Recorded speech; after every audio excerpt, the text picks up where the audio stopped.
Ladies and gentlemen, hello, welcome to Compass, here live on GPCM Communication. My today's guest is Dr. Kevin Doolin, live from Ireland. Kevin, welcome to Compass. How are you? Hello, I'm good. How are you? Fine, thank you. As you Great. have a wonderful view, that green is actually the perfect color to inspire us for this unique conversation dealing with future agriculture technology, isn't it? Yes, absolutely. Yeah, we've a lovely venue for the Walton Institute here. It's actually the perfect color, I should say. Hmm. Kevin, let's say that a new agriculture revolution has started. We'll talk about it if it's a real revolution, a very soon revolution or a late revolution. But over the past decade, public and private sources have dedicated impressive amounts of energy and resources to digital agriculture in developing countries and also in developed countries. We have seen that droughts across the American West, then the Russian invasion of the Ukraine, historic flooding in Pakistan. All this has somehow shaped our emphasis and our perception of the necessity to act in that area. Then we have the global food supply chains that have long allowed us basically to move food from where it was grown to where it was needed, and have actually really been to put at this extent in danger as it happened recently. Agriculture is poised somehow to become the next great success story of sustainable innovation as a foreign governments actually increasingly recognize this issue. And I believe that the innovation revolution in agriculture, there's a sort of a roadmap from value creation, of value creation. And ladies and gentlemen, how this roadmap might look like, we'd like to hear from our today's guest, Dr. Kevin Doolin from the Walton Institute.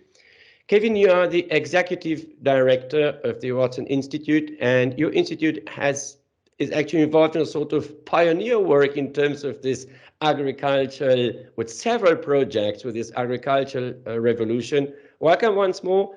Please tell us something about what's on projects on this huge change to come very soon. Yeah, absolutely. Thanks very much for the introduction. Yeah, Walton Institute has been in existence since around 1996, actually. So we're here quite a long time. We're based in Waterford in the south of Ireland. And we're part of the Southeast Technological University. I suppose at our heart here in Walton, we research what we call enabling technology. So things like artificial intelligence, machine learning, data analytics, augmented reality, virtual reality, and so on. And then we apply those technologies into multiple different verticals, and obviously agriculture is one particular vertical that we target. We fund ourselves through multiple different funding streams. We're 100% soft funded as an organization. But I suppose for the purposes of this conversation, the main funding track we would be looking at is projects that come out of Horizon 2020 and Horizon Europe, so the EU funding, where we particularly collaborate with organizations across Europe and across the world. I should say we're also funded nationally by an organisation called Science Foundation Ireland, which focuses more on the, more fundamental science side of the house. And then we've also got Enterprise Ireland that focuses more on the bringing our technologies to industry and companies to help them commercialise new types of innovations as well. You play a key role, if I may say it like that, in driving the Walton Institute research divisions and staff to get involved, particularly in EU applied research.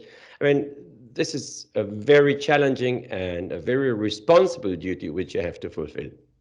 Yeah, it's a bit of a dark art, really, trying to secure money from Europe, but we've been very good at it here in the Walton Institute. For many years, and it's about encouraging staff to go out into Europe and meet people, like-minded people that they want to collaborate with, and then to develop an understanding of what stakeholders like the European Commission are actually looking for in order to fund projects. And it takes a long time, even the project I'm currently running, Demeter, it took Oh, it took about 18 months, I would say, to write that proposal and to get it funded, you know. So there's a lot of effort that goes into these works. And actually, you know, you're never guaranteed success. It's no matter what quality of a proposal you write, it ultimately comes down to nearly like a lottery. You know, you're in the hands of a set of scientific experts and reviewers who will decide who's going to get funded and who isn't. But, you know, we have a good success rate here in Walton. Typically, I would say about 1 in 4 proposals actually get funded, and then we can go on and do the research with our partners. We've partnered with about 800 organisations across Europe to date in these funded projects, and we've secured about 150 million euro since we were established. Yeah. Yeah, but I mean, for the audience, could you please tell us how technology actually will transform food production in order to meet humanity's demand in future? I'm sure that none of us could imagine the very wide dimension of this technological revolution in agriculture. I mean, we enjoy on a daily basis our food, but most of us have no idea about the great potential this innovation may bring in the agricultural sector.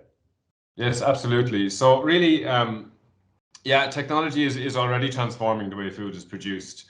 And it's going to continue to do so into the future to meet the increasing demands, you know, of humans, essentially. And just to give you some examples of the way in which technology is actually transforming food production. For example, precision agriculture. So precision agriculture uses things like sensors, GPS and machine learning to be able to optimize crop yields, to reduce water and fertilizer usage, and to minimize waste. You know, and using the approach of precision agriculture allows farmers to grow more food on the same amount of land, while they actually reduce the environmental impact of agriculture as well. So that's quite critical. But technology also enables things like, for example, vertical farming, which involves growing crops essentially in vertical layers, using artificial light and using controlled environments. And this allows for year-round production, it reduces water usage, and it actually maximizes the usage of space for food production as well. Then on another side, we have things like robotics and automation, for example, where technologies are used to automate multiple aspects of food production, like harvesting, packaging, and processing. And this actually then improves efficiency, it reduces labor costs, and improves food safety as well. A bit further down the road, I guess, you can look at things like 3D printing. So, you know, 3D printing technology is being used to create food products with customizable shapes and customizable textures. And this is the potential to revolutionize food production by reducing waste, again, increasing efficiency, and actually enabling personalized nutrition. And then even further down the line, I would say things like, for example, gene editing technology, where you allow scientists, you can actually modify the genetic makeup of plants and animals to make them more resistant to pests or diseases or environmental stresses. And again, this could lead to more resilient and productive crops and livestock and so on. So, you know, overall, these technologies are going to really help increase food production, improve efficiency, reduce waste, and make food production a lot more sustainable, which will ultimately help us to meet the growing demands of humanity for food. I mean, in order to succeed and to have such a roadmap, I mean, I think we need a certain public awareness. Otherwise, the public could not imagine about the opportunities, about the chances, but also the necessity to implement this, because the changing climate, the changing weather conditions, they put actually the supply side of agriculture products in danger. So if nothing is been done about agriculture, by neglecting this sector, we might even put our entire food supply in danger, isn't it? Yeah, absolutely. Yeah, and you know, I mean, you said in your introduction that the public sometimes isn't so aware of the vast amount of technology that underlies, you know, everything they do and everything they consume. And to be honest, sometimes they don't need to know all that, you know. I mean, and that's the premise behind the Internet of Things and pervasive computing and so on. It's about making technology disappear into the background. But back to your point, I mean, you know, food security is absolutely a critical issue. And it means we need to create more resilient supply chains. And then, in turn, the public has to understand that, you know, resources are finite and that we need to ensure that we cut back on waste, for example, wherever possible. Just to give you an example, some studies of partners of ours have shown that in 2020, a typical resident in Slovenia, for example, would discard about 68 kilograms of food. And in Romania, they would discard about 130 kilograms of food. Very wasteful in Romania.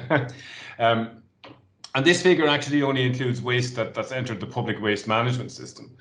So, you know, a lot of experts and scientists and so on around Europe are trying to take action to fix these things. And just to give you an example, here in Walton Institute, we're part of another EU project called Zero W, which stands for Zero Waste. And this project aims to undertake kind of multiple technological and innovation experiments to cut back on waste right across the food chain. So things like, you know, food loss and waste accounting, how do you do monitoring and assessment for that? How do you produce sustainable and smart packaging? How do you have things like wasteless greenhouse solutions? Or data-driven production process control and so on.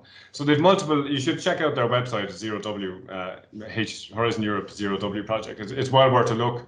And actually, you know, we could get those guys to present to you on specifically what they do in the future too. I think would be quite interesting for your audience too. Yeah, thank you very much. Yeah, I've just written down the name. Yeah, that's. So yeah, I mean, you know, eliminating waste as far as we can possibly do is really a critical thing to create more resilient supply chains as well. So the idea of sustainability is a major driving force in this project, isn't it? Oh yeah, absolutely. Yes, absolutely it is. Yeah, it's trying to you know, make sure, as I say, we've got a more resilience in our supply chains, that you know, we can make the most of the resources that we have in place, and just to reduce the amount of waste associated with food production and consumption as well. Do you think that there might be a sort of misunderstanding of some, let's say, agricultural producers, particularly in Romania, because you mentioned Romania, where they believe that a certain sort of bioorganic or sustainable agriculture means no technology at all? I mean, that's something very counterproductive. I mean, I don't believe that without implementing such technologies, a producer might really achieve a sustainable form of agriculturally, ecologically friendly agriculture system. Isn't that a sort of misperception or misconception concept? Yeah, absolutely. I would say it's almost, not to contradict people, but it's nearly a naivety that you can carry on without technology and deploy systems and you know, using gut instincts and so on. That's only going to get you so far. I mean, there's so many things that technology can do to really revolutionize the agricultural sector, and you know, different jurisdictions and different countries really need to, and they are doing, you know, they need to sit up and pay attention to the capabilities of these things. Yeah, and I've seen that, you know, a large part of one part of the problem is that when we try and deploy these multiple new technologies, you know, there's a fear around technology adoption, for example, and there's sometimes a lack of education actually around technology adoption. Well, it goes hand in hand. Absolutely, yeah, absolutely, it does. And actually, we've produced reports in our EU projects around, specifically around technology adoption as well, which are quite interesting. But we have seen quite clearly that once you can demonstrate the value of the technologies that are deployed and, you know, the impact it has on across the agricultural supply chain, that's when adoption will start to increase as well, as in line with obviously education and things like that. But yeah, I mean, we're in the middle of a revolution in the agricultural sector, and it's great to be at the heart of it, I guess. Yeah, I believe that another challenge, another hurdle in implementing such a roadmap is another misconception about a traditionalist, about traditional agriculture. Everybody loves the notion of traditional, but that notion, at some extent, I personally believe, is a big hindrance in implementing such a roadmap, because it's against technology. Whatever is traditional is perceived to be the way as it used to be without implementing anything in it. What would be your message regarding this wrong perception of tradition and traditional in the sector of agriculture? Yeah, I mean, you're right. You know, tradition or agriculture is a very, very old and traditional sector. Old-fashioned. You know, but I personally think like the slower uptake of technology in the agri sector comes down to, you know, a number of reasons. Firstly, I suppose it is an industry that's typified by an older generation with more traditions in place, where they have many legacy systems that they're trying to deal with, and this can be hard to change sometimes.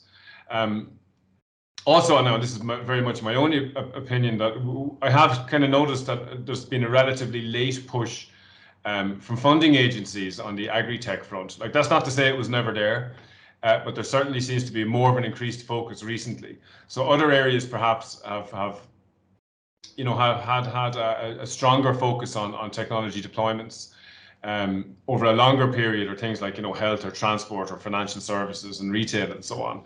Whereas agriculture is relatively speaking coming quite late to the party, you know.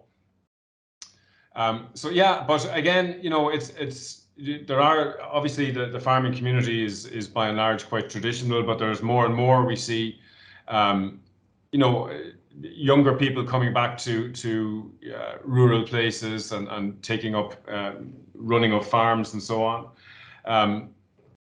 and that's, you know, it has to be supported by, you know, rollout of broadband and connectivity and so on to be able to support those activities, and that is happening across Europe.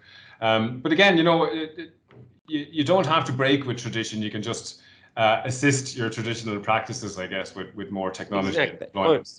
This technology is not against, and I really appreciate what you said. This technology is not against the tradition, is maintaining the tradition, but bring it up at the state of the art and using all the opportunities available, starting from the Internet of Things to artificial intelligence, genetics, and so further and so on. I mean, everybody aware of the factors like population growth, which is at the same time increasing the demand for food. Then we have several vulnerabilities of the supply side, like the water supply, the climate change, the rising cost for labor and energy. Then we also have changing ethical practices. They all put pressure on the agriculture sector.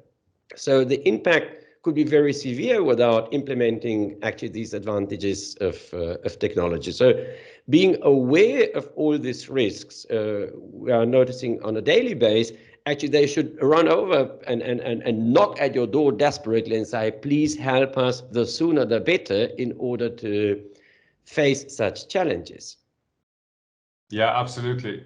And again, this comes back to a kind of, I suppose, well, it is being termed, I guess, a revolution in the agriculture sector.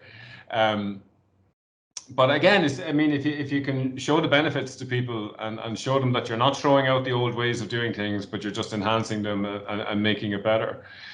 So, for example, you know, increased data and connectivity are really leading to the revolution that we call digital agriculture, or the digitalization of agriculture, or just the ag tech revolution.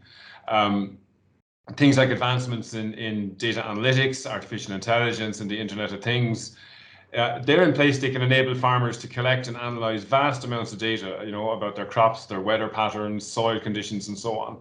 And this can help farmers to make very much more informed decisions around things like planting, harvesting, and fertilization, and so on, which should then result in higher yields and more sustainable farming practices. But at the heart of it, you've still got your traditional farming practices. You're just supplementing it with supporting information coming from technology, you know. Similarly, I guess connectivity has also played a very significant role in this revolution. You know, it's enabled farmers to get real-time data, and they can communicate with each other and share ideas and thoughts and practices. They can communicate with suppliers and customers more efficiently. But that needs to be available. Sorry for interrupting you, but yes, in order to have this proper connectivity, the very performant 5G system, telecommunication system, must be available in rural areas, isn't it?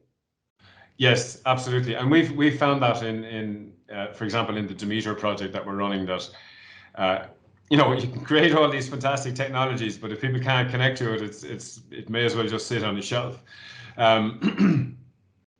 But you know, I mean, connectivity across Europe is certainly improving. Obviously, there's areas that are very rural and remote, and they still have to get access to broadband. You don't necessarily need, you know, top high-speed 5G connectivity, by the way, to have precision farming. You know, we've looked at solutions here in Walton in the past, where you can, for example, you could attach a data gathering device to a cow or an animal, and it can go out about its business, walking around the fields as it comes back to the farm. It can pass a gate and just transfer data to the gate, and then the gate connects back to your network and so on. So you don't need, you know, there are solutions that may not be optimal. I mean, obviously, you know, high-speed broadband and the future, looking at things like terahertz communications and so on. But for drones, for instance, or very complex sensors in the soil, one may need a very performant broadband, isn't it? Yes, you would. Yeah, it depends on the complexity, and it depends how you're going to deploy your technology and your networking to be able to facilitate those technologies as well. You know, I mean, if you're going to start using cloud computing, yes, you need kind of broadband everywhere. If you use edge computing, you don't necessarily need it in all instances. But I was looking at the let's say the percentages of EU farmlands with internet connectivity at the moment. So the European Commission, if it's of interest to you, they did their joint research centre in 2017, estimated that about 76% of rural households in the EU have access to broadband internet, and that includes kind of That's quite performant. It is, yeah, and that was 2017, right? Which is a good improvement over previous years, but it still means like over a quarter of rural households at that point didn't have access. And looking at agriculture specifically, there was a study by the European Network for Rural Development, which isn't so good, and they found about 41% of farmers in the EU reported having high-speed internet. Now, this is back in 2016, so we're a good few years on from that since then. And this varies hugely across different regions and different countries, with some areas reporting even lower connectivity. But, you know, it is worth noting that it's not all negative, right? I mean, it's worth noting that efforts have been made to improve internet connectivity in rural areas through incentives and initiatives like the EU has a Connecting Europe Broadband Fund. And for example, here in Ireland, we have the Rural Broadband Scheme. But yeah, we're still a long way to go before all farmers and farmlands in the EU have access to very reliable, stable, high-speed internet. Yeah. You mentioned earlier that this change, this revolution, could be a very late one. How might we explain this phenomenon?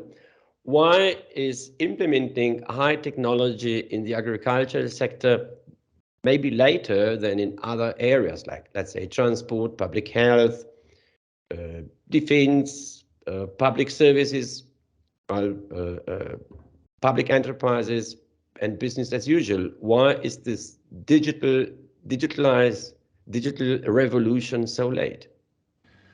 Yeah, it's a tricky one to pin down, really, and it's only my personal opinion, but I think a lot of the industries that are more, let's say, immediately facing to the public, like health, for example, are the ones that have received more attention from a technology deployment point of view, because the impact can be seen, I suppose, a lot more readily. Also, I guess the professionals in those kind of industries, like in tourism or health or financial services and so on, have been for a long time shouting louder to get new technologies deployed. You know, and perhaps you could see them, particularly on the health side of things, that it could be seen as more critical to improve health systems rather than to improve agriculture systems.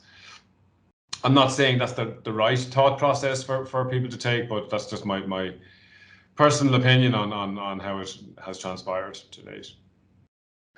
Do you think that the agricultural policy of several states, I'm not saying particularly of the European Union, has driven a sector of guaranteeing certain production quota, and that once the agricultural sector could rely on this quota, which governments have enforced in all over the world, actually in various countries, offered a certain, let's say, a comfortable feeling for the producers? They knew, well, as long as we produce the certain quantities required, everything will be fine even in future. But at the same time, governments put wrong incentives and stimulated an overproduction. This overproduction is definitely not in line with the concept of resilience or with sustainable growth. So the common agricultural policy needs itself to create new stimulus. It's not just implementing modern technology, it's changing a concept. How could we have resilience and sustainability with guaranteed quota productions? Yeah, it's interesting that you mentioned the common agricultural policy. Actually, we're engaged in another European project called NEVA, which is about digitalization of the common agricultural policy. And it's quite interesting there because we're engaging with multiple payment agencies across Europe to see how they can actually digitalize their processes. But, you know, from my own perspective, I'm a techie at heart. I wouldn't take a very hard stance on whether or not a very strict quantity and price related common agricultural policy model in the EU or a more theoretical, flexible system on the global scale is necessary for the agriculture sector to be revolutionized. But I can certainly offer an opinion on the potential drawbacks and benefits of each approach because they're quite different. So, you know, if you've got a very strict quantity and price related cap common agricultural policy model in the EU, this can, as you say, provide stability and predictability for farmers. It allows them to plan and invest in their business, I guess, with more confidence. And it could potentially lead to increased productivity and efficiency in the sector. But on the other hand, such a model could also lead to overproduction. It can lead to market distortions. And this can negatively impact both farmers and consumers. And then if you go to the other end of the spectrum, where you have a more theoretical, flexible system deployed on a kind of global scale, this could potentially allow for more efficient allocation of resources and a better matchup between, let's say, supply and demand. It could also enable more sustainable and equitable agricultural practices. But again, the counter argument there is that implementing such a system would require, you know, vast and significant cooperation and coordination between countries. And I imagine it would be very difficult to make sure that all stakeholders get fairly treated in such a scenario. So, you know, ultimately, the best approach for revolutionizing this agriculture sector is going to depend on a range of factors like local conditions, stakeholder interests, and broader policy control goals across different jurisdictions. Could you give an example of a country which performs quite well in dealing with this change from a very strict public policy driven agricultural policy based on subsidies and certain quota to a more modern, flexible system? I'm not too sure. I'm not an agri policy type person, so I wouldn't. But if you might have a preference, would you say, well, these guys in this country, for instance, they are doing it quite well? Well, I guess, I mean, if you take Ireland, for example, you know, obviously we have our own rules and guidelines around the common agricultural policy, but we're seeing more and more that agricultural providers and farmers and so on are starting to, I guess, cooperate through technology and other means. They're cooperating a lot more together, sharing resources and sharing expertise and sharing the produce that they provide. Which gives a bit more flexibility, I guess, around what they're producing. Particularly, I'm Swiss-based, I must say. I'm of a Romanian origin, but Swiss-based. Switzerland is not a member of the European country and is very proud on its agricultural sector, which is basically highly subsidized. At the same time, where Switzerland is one of the most modern and competitive and globalized countries in the world. I'm asking, before having come in touch with this so challenging and fascinating subject of modern agriculture, ever since I've asked myself, is this country aware of challenges which the agriculture sector needs to make, or they just rely on subsidies which at a certain extent might inhibit or even stop agricultural businesses from making this necessary step to more innovation and technology? As a simple consumer and as a Swiss citizen, that's something I was asking myself. Yeah, no, I wouldn't imagine that in the agricultural industry in Switzerland just is at a standstill because it has technologically speaking, I should say, because of the grants and supports that they have in place.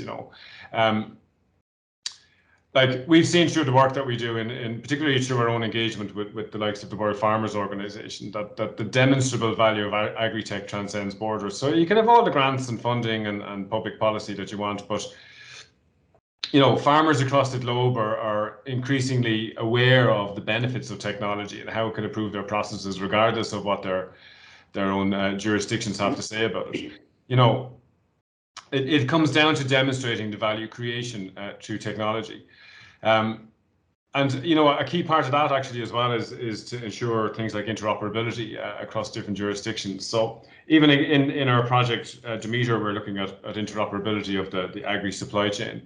But we're not suggesting to develop kind of large scale cross-border technology deployments, but we are trying to ensure that interoperability between agricultural systems and devices and services and sensors and so on within those systems can be ensured in other ways. So, for example, the European Commission is currently putting a lot of focus on what it calls common European data spaces.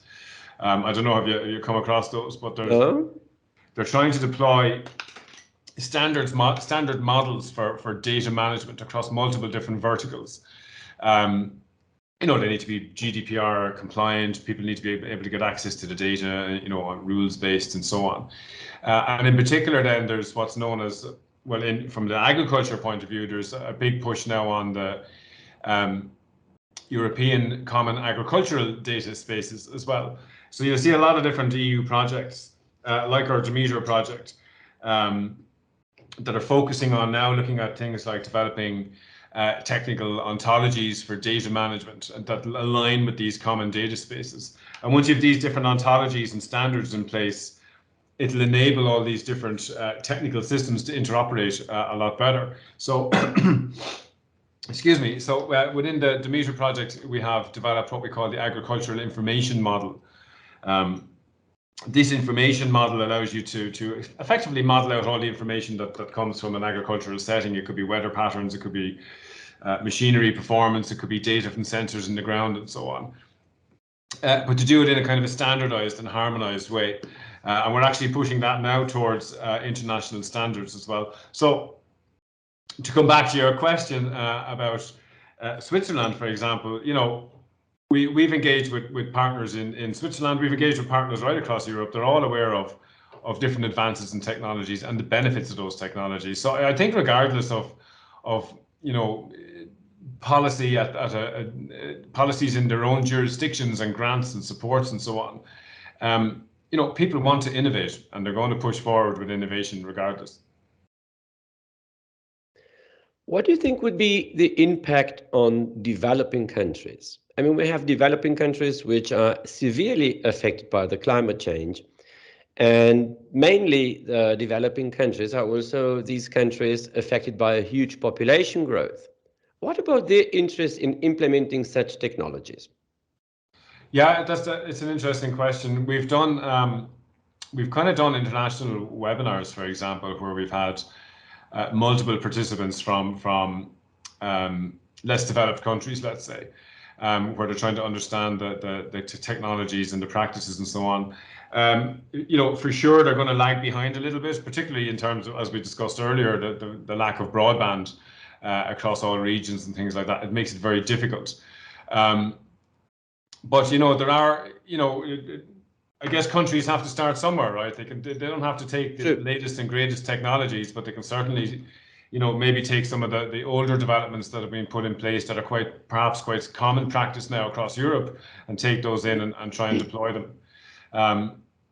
So that's why, again, within I keep talking about Demeter, but within our own EU project, we have the World Farmers Organization, and their role in the project is to take the results of the various pilots that we run across Europe and describe them for a more international audience. So everybody can get ideas and start to look at how they might adopt these technologies as well.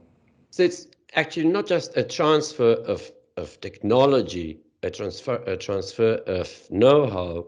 It's actually a tool. Well, it's a tool how such technologies could be implemented actually within a very short time to change people's life, isn't it? Yes, absolutely. Yeah.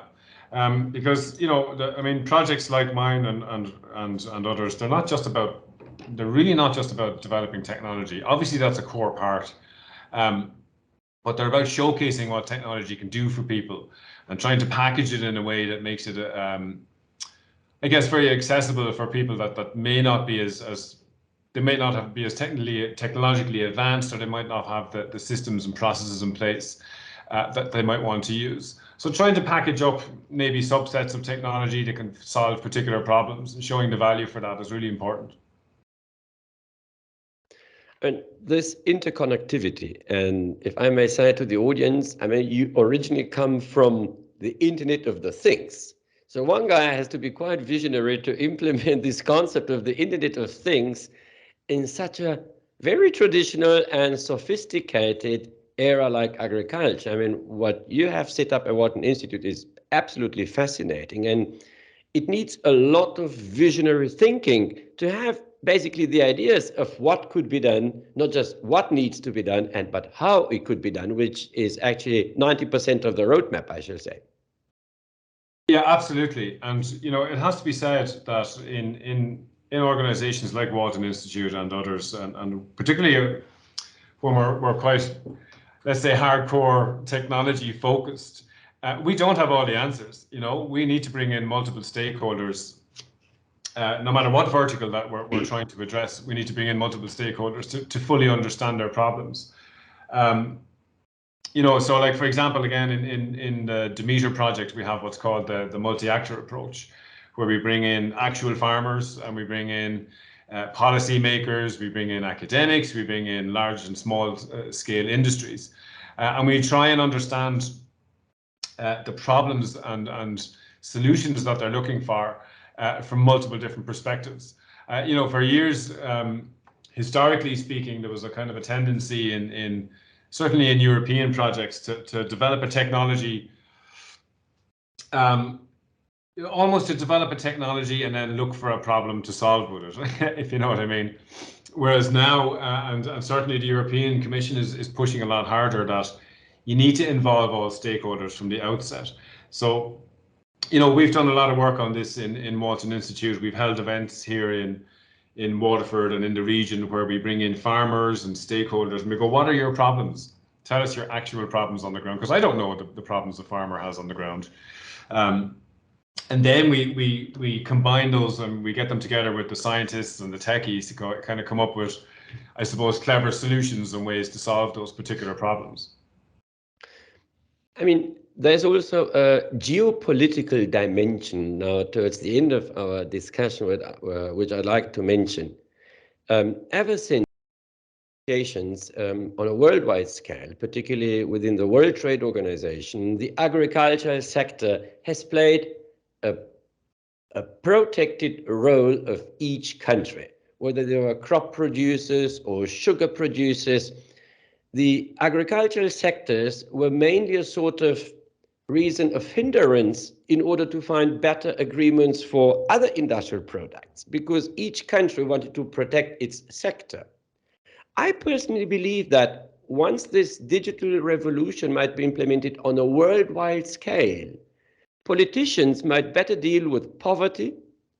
The needs of people in the third world would definitely be better addressed by these instruments than having nowadays a system which is only based on subsidies and customs. Getting away from this old-fashioned system to control production via customs and wrong stimulus, technology might achieve within a few years more than politicians were unable to do over the last decades. That's my personal impression, that it's also tackling a problem with the underdeveloped world and with people starving in third world countries because of mismanagement. Things which several societies have been trying to combat over decades might be swept away within years. Maybe I'm too optimistic, but that's the dimension I personally would see that this technological development might lead us to. Yeah, absolutely. And, a large part of the work that we do is about I suppose, putting the power back into the hands of the farmer, for example.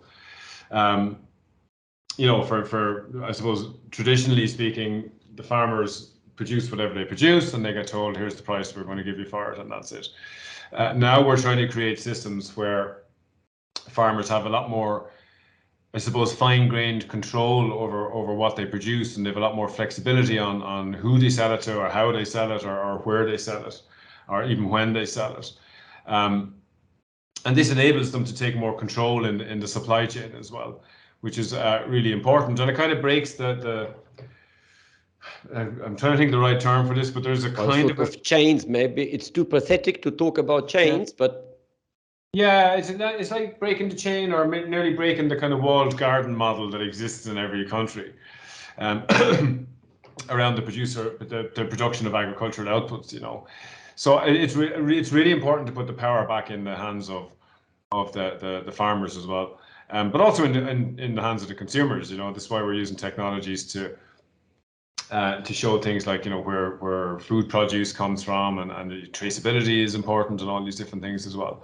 So, you know, but I suppose, taking power away from the governments and the policyholders somewhat, and pushing it towards the people that are actually producing and consuming the goods is really important. Well, ladies and gentlemen, we're unfortunately now at the end of our discussion, Kevin. But one word I believe is a sort of summary of all these aspects which this modern digitalized agricultural sector might include, which is ethical principles. If it's sustainability, assuring food supply, responsibility, quality of food, traceability, all these things put an emphasis on ethics and good practices. And I mean, you're a pioneer in that, and I wish you good luck in future for implementing this roadmap the way you explained us. Thanks very much. Thank you very much, Kevin, and you. all the best. Greetings to Ireland. Bye-bye. Bye now.